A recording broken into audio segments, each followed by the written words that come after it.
Yet another beautiful summer's day as we walk out of the shade into the sun. It's about 6:30 a.m. here. Molly got me up early because Molly's drinking gallons of water at the moment and she just wants to be out weeing all the time. But it's summer and the sun's out. There's not a cloud in the sky. It's beautiful. I can see the contrails of jets taking people to exotic places across the world. It's fabulous. Just walked out of the shade. The sun has hit my skin and it's warm already. It's warm, it's very still, nothing's moving. I look round it, it could be a photograph, it could be a painting, but it's not. It's real life. The only way I know it's real life is a bird, a pigeon has just flown across the sky in front of me. I can't look at the sun, it is so bright, it is so beautiful. Summer weather, summer days, summer halcyon days, when you're out on the beach, lying covered in sunblock, when you're in the garden with the barbecue, Dad's there covered in sweat, the kids again covered in sunblock, Mum under a parasol protecting her ivory skin. It's all fantastic. It's what we love. It's what we actually love. Clouds, the rain, the wind, the cold, the crisp air when you can see into the future, the leaves turning golden, the leaves in the early year bright green and young and not yet opened. It's what's not to love. But here we are at the moment in summer, halcyon days, the smell of cut grass. Summer, a time that spawned poems, prose, artwork. It's a time that everybody rejoices about, isn't it? But then again, the wind, the clouds, the rain, the snow, the days when you can see forever, the days when you can't see your hand in front of your face. And they get no glory. They get no glory. And they should share the glory. Just like the halcyon days of summer, just like today.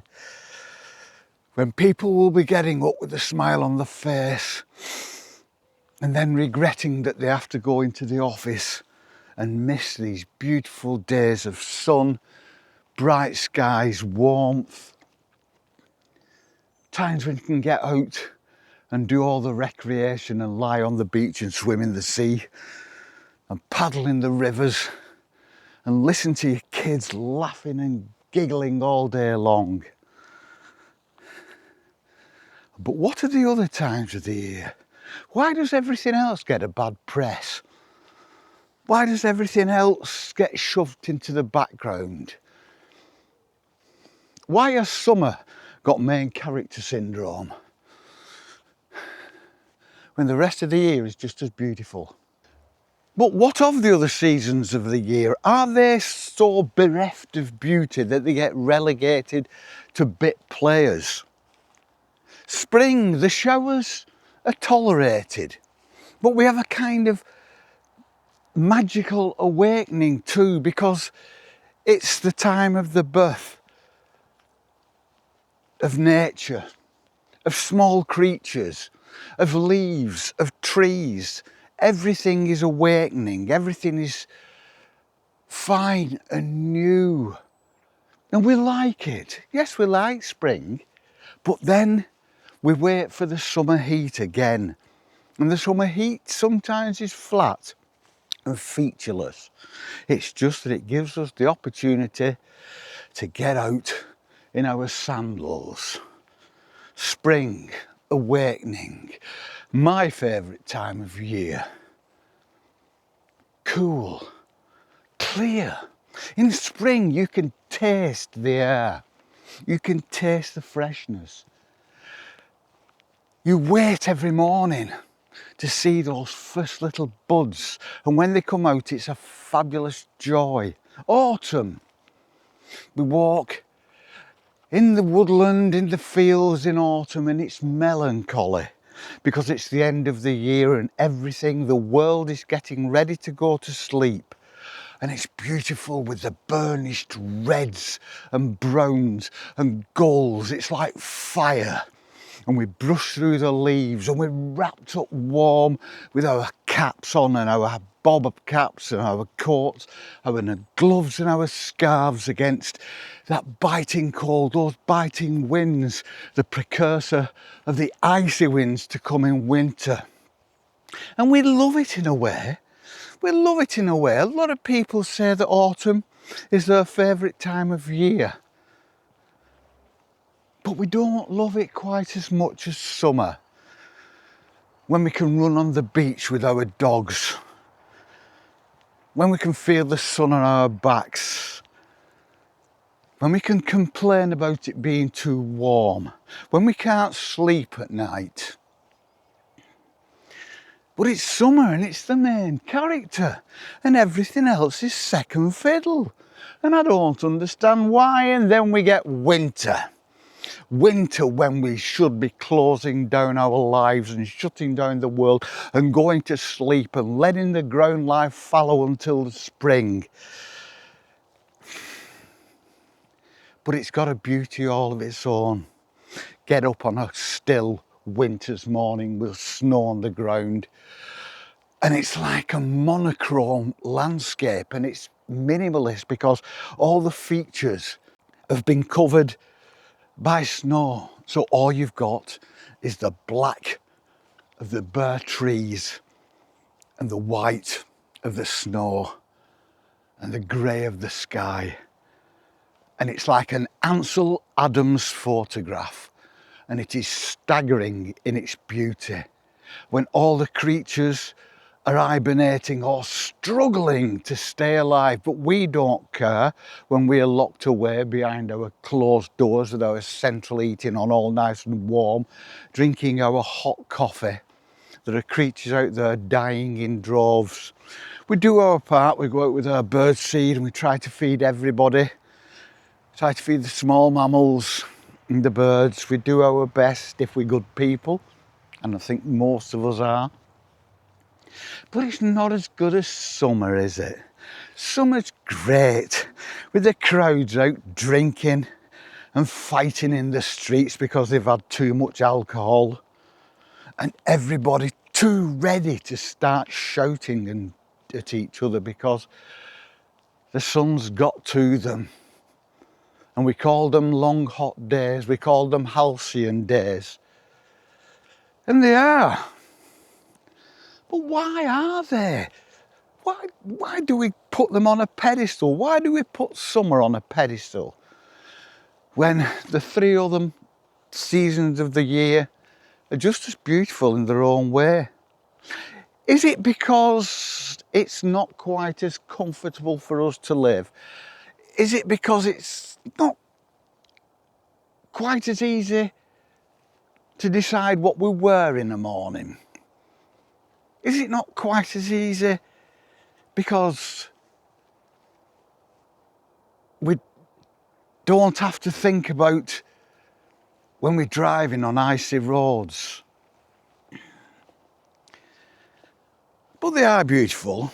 Does it seem like the 21st century and the 20th century have kind of coloured our view of the other seasons because technology has enhanced the things we can do in the summer months? We can do more, we can get out more, we can go further, we can fly our aeroplanes, we can ride in our cars and our trains and our buses and go places. We've got the technology. We can lie on the beach with our radios blaring out and annoying everybody else.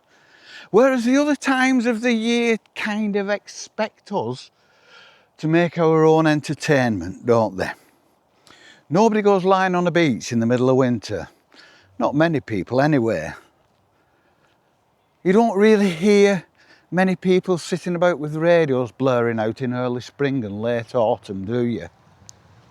People have to do what they can. People make their own entertainment. It's not quite as easy.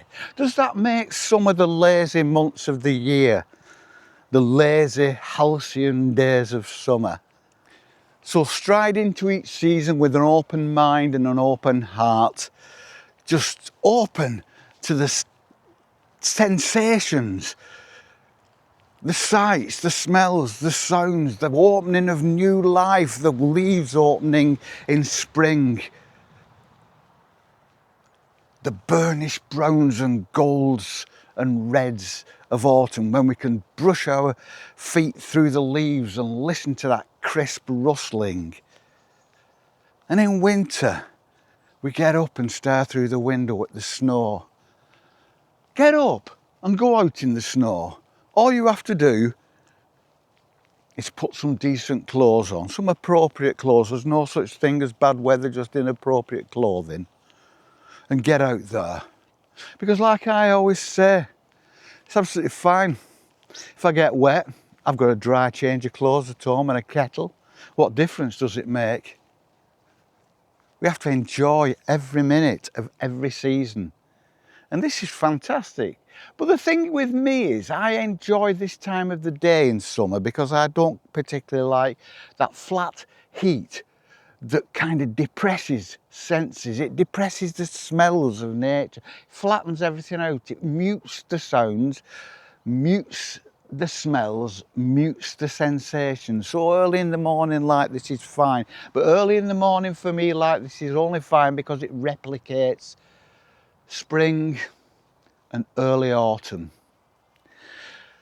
Crisp mornings like this replicate crisp middays in spring and autumn. Appreciate it all. Don't appreciate a quarter of the year, because if you do that, you're appreciating a quarter of your life, and isn't that a waste? We live an average of about 80 years now, not 70 year and 10, 40. So don't only appreciate 20 years of that. Get out every little season. It is so wonderful this morning. You get up early and get out. Even if it's before work, even if it's just to sit in the back garden with a brew, with a cup of tea or a cup of coffee. Just do it, because there's so much, there's so many sensations out here this morning. It's great. I don't want the sun to come up any higher than it is now. I just want it to stay where it is, to just feel that warmth. Because that warmth isn't the warmth of a midsummer's day at 2 o'clock in the afternoon. That warmth is the warmth of a 2 o'clock on a spring day, or a 2 o'clock on an autumn day, when you get one of those rare, warm Indian summers. It's fantastic. I'm looking across a field now. The grass is tall, it's almost as tall as me. And I can hardly see against the sun, but I can see the grass, just the golden tips in the sun, and it's not moving. It is like an oil painting. Summer is just another season, no better, no worse. And we forget that at our peril. Now go out there and enjoy every month of every season of every year. And while you're doing that, we shall wait to see you on the flip. Peace and love.